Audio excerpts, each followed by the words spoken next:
හැමෝටම.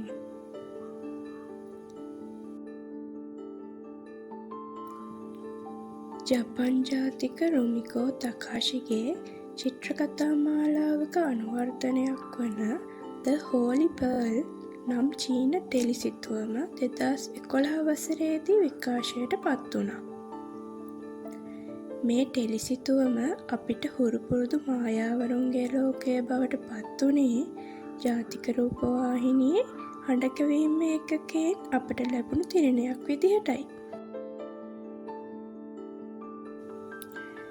Smart phone වැඩිපුර තිබුණේ නැති අපේ පාසල් කාලේ සැඳෑවරුව රසවත් කළේ රූපවාහිනිය විකාශනය වුණ මේ වගේ චීන කොරියන් ජපන් කතාවලින් කිව්වොත් ඒ කාලේ ඒ මතක අලුත් වෙන හැම කෙනෙක්ම මාත් එක්ක එකඟ වේවි.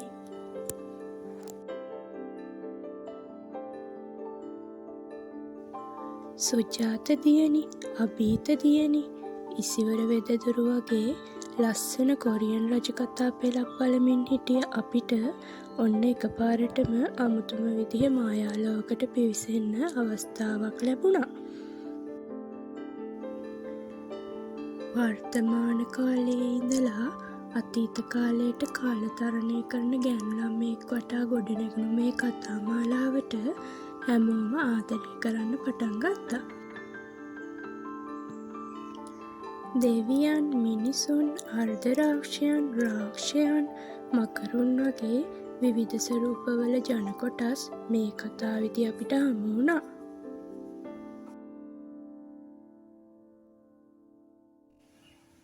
ඒ හැම චරිතයම අපේ හිත් කොනක ඉඩක් හදාගත්තා.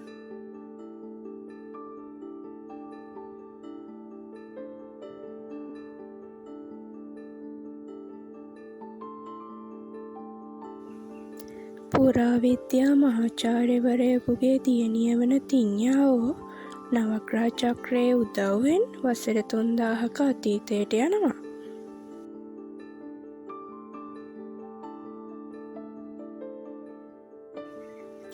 එහිදී බිඳී ගිය මායාබඳුන යළි සෑදීමට ජීවමුතු සොයා යන ගමන පිළිබඳව තමයි මේ කතාංගය නිර්මාණය වෙලා තියෙන්නේ.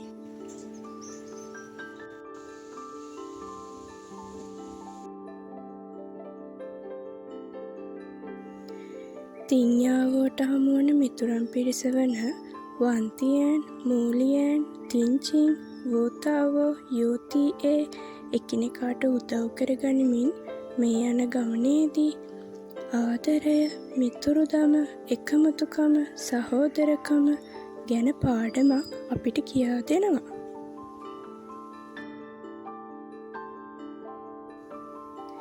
එකමුතුකමේ ශක්තියට කළ නොහැකි දෙයක් නොමැති බව පසක් කරනවා.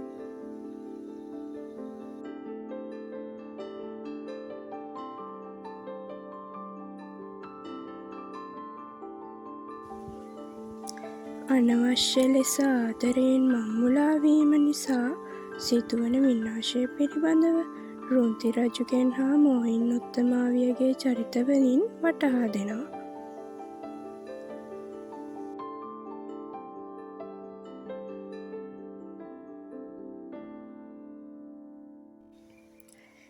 තමන්ට ඇති බලයෙන් උඩගුවනවාට වඩා සහෝදරකම් වටිනා බව වෝතාවෝගේ සහ වන්තියන්ගේ චරිතයන්ගෙන් පෙන්වා දෙනවා.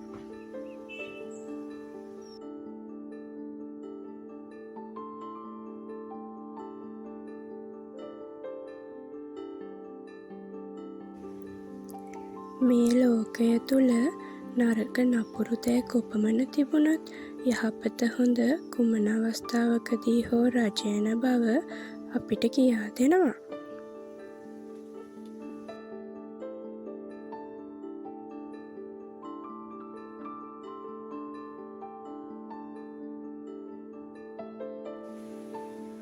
මායාවරුන්ගේ ලෝකය රසවින්දනයට විතරක්ම නෙමෙයි, ලොකු කුඩා භේදයක් නැතුව සියලු දෙනාට එකසේ ආදර්ශ සපයන අනර්ග නිර්මාණයක් කියලා අපිට හිතන්න පුළුවන් නේද?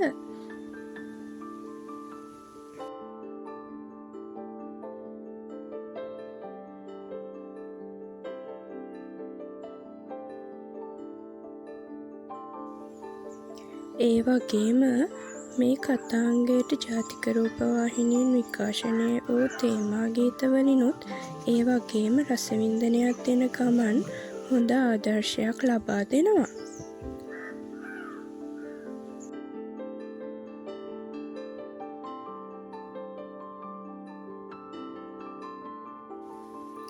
සිතේ ඇතිවන බය කරගෙන ලෝකයේ දෙස විනිවිද දකිමින් දුටු දේ සෙව් දේ ලෝකයේ බවට පත් වූ බවත් මනසේ දිනුම ලැබෙන්නේ දියුණුවෙන් බවත් අන්ධ අඳුරු තිමිරපට ඉරා දමමින් මායාවන් පාවී එන සිත විදුනැන සොයා මෙහෙයවිය යුතු බවත් තේමා ගීතයේ අර්ථයෙන් කියාපානවා.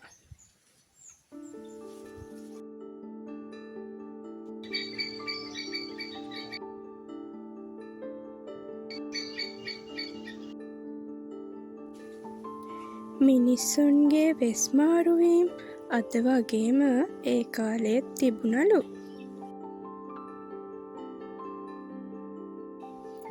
ලෝකයේ සියලු මිනිසුන් හැඟීම් හැසිරීම් සිතුවිලි සියල්ලෙන් වෙනස් නේද?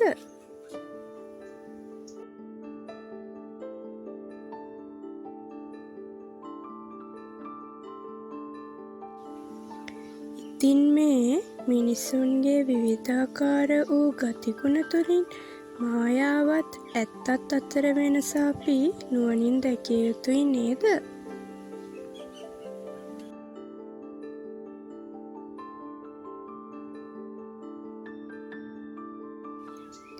මේ තේමා ගීත කණවැකින වාරයක් පාසා නැවත නැවත ඒ රසවත් අතීතයට සිත දුවන්නේ මගේ විතරද? ඔයාලටත් එහෙමයි නේද?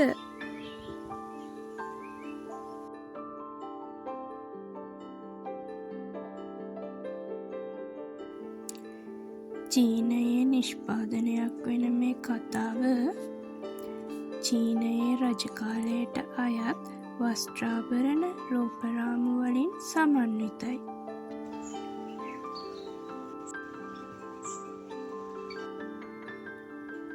ඔවුන්ගේ වස්ත්‍රාභරණවල ඇති වර්ණවත් බව මේ කතාවේ රූපරාමු විචිත්‍රවත් කිරීමට හේතු වුණා කියලා මට හිතෙනවා.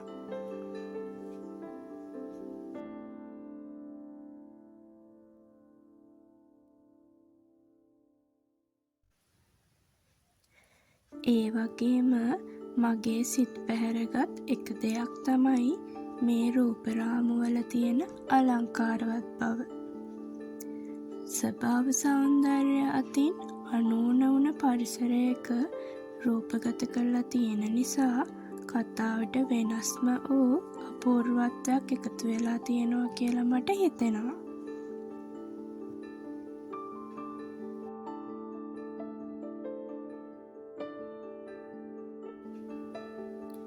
සකුරා පුෂ්පවලට ෂියන්යුඒගේ හා මොයින් උත්තමාවියගේ මායාවන් ගලපා ඇති අයුරුත් කතාව පුරාම ඔවුන්ගේ සංගීත භාණ්ඩ යොදාගෙන එකිනෙකාට අනන්‍ය වූ මියුරු වාදනයන් ගොඩනගා තිබීමත් මිහිරිතාවයක් ගෙන එනවා.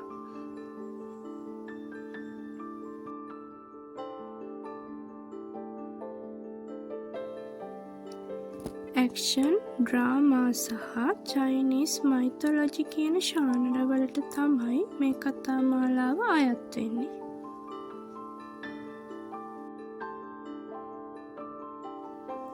අපේ කුඩා කාලයේ රසවත් කළ මේ වගේ වටිනා ආදර්ශමත් නිර්මාණ අපිට ලබා දුන් ජාතික රූපවාහිනියට ස්තුතිවන්ත වෙනවා.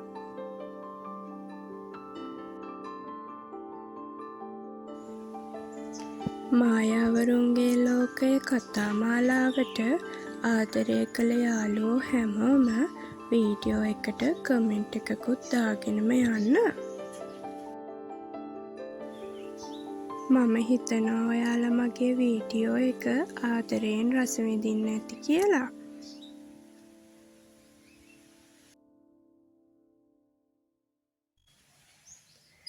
ඉතින් මම අදට නවතිනවා. මගේ channel එකත් subscribe කරගෙනම යන්න.